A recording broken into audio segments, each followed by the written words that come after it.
Sa ilalim ng buwan, sa ilalim ng mga bituin, narito pa rin ako. Humihinga, lumalaban, dahil hindi ako iniwan ng Diyos. Maraming beses na akong muntik ng sumuko, mga gabing umiiyak habang walang nakakakita sa mundo. Ngiti sa labi pero sugatan ng puso, tahimik na nakikipaglaban sa mga unus ko. May mga araw, tinanong ko ang langit, bakit parang napakabigat ng bawat saglit. Pero sa bawat luha na bumagsak sa lupa, may kamay kang humawak at nagsabing, anak, huwag kang susuko pa. Maraming pagkakamali ang dala ng kahapon, mga pangarap na minsang natabunan ng panahon. Ngunit sa ignayang dilim, ikaw ang liwanag sa gitna ng bagyo. Ikaw ang aking lakas. Kung bibilangin ko ang lahat ng iyong kabutihan, hindi sasapat ang habang buhay na pasagsalamat. Dahil bawat tibok ng puso ko ngayon, patunay na ikaw pa rin ang Panginoon. Sa aking harap, ito ang sigaw ng aking kaluluwa. Salamat Diyos sa buhay na iyong ipinahiram.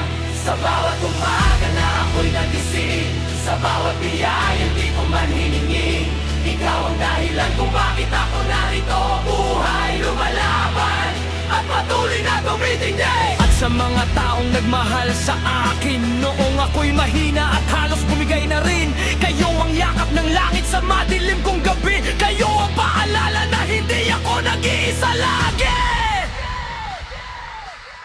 Sa pamilya kong naging tahanan ng pag-asa, salamat sa pagmamahal na walang kapalit na halaga. Sa mga kaibigang hindi ako tinalikuran nang ako'y nawawala at wala nang malapitan. Hindi ninyo alam kung gaano kalaking bagay ang simpleng pananatili sa aking tabi habang ako'y lumalaban. Kayo ang dahilan kung bakit ako bumangon noong gusto ko nang hayaang matapos sa lahat noon. Ngayon habang nagdarang-adagan na aking taon, mas nauunawaan ko ang tunay na layunin. Hindi pala tungkol sa yaman o tagumpay, kundi sa mga pusong nanatili sa aking buhay.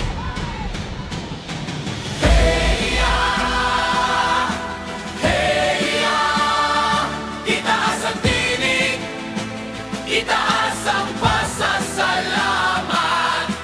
Heya, heya, heya.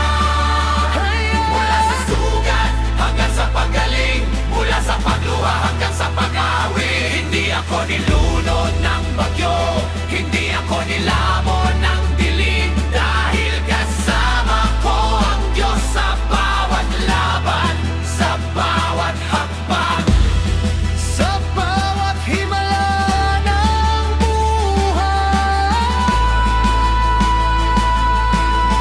Ngayong gabi, hindi ko ipinagdiriwang ang edad lamang, kundi ang katotohanan. Nakaligtas ako sa lahat ng pinagdaanan.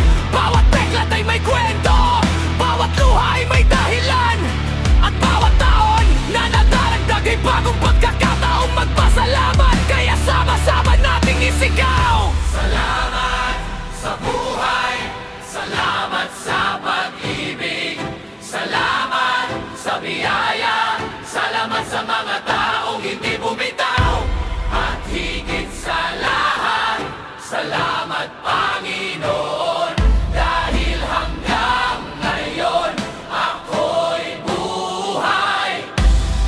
Ako'y lumalaban, at ako'y iyong iyo pa rin.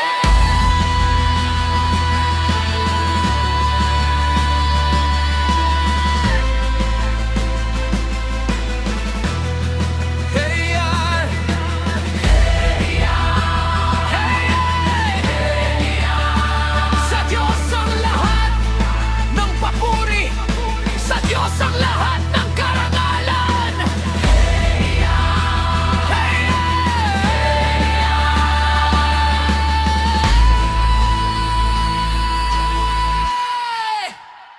Magpakailanman. Amen.